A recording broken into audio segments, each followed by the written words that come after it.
Dis alweer daardie tyd van die jaar, Excelsior Boeredag, die 15de April 2026, nee. Nou, ouer gewoonte, wat kan jy alles verwag daar so? Eerste ding is, dit is die enigste plek in die area wat jy 'n klein huisie vol proewe kan sien. Van mielies, sojabone, die hele lot, nee.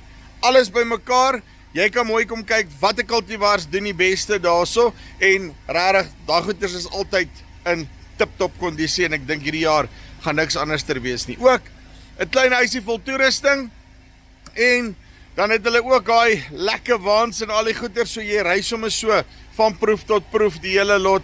Hierdie is 'n awesome boeredag. Maak seker dat julle hom nie mis nie. Die 15de April 2026. Kyk hier so is die details.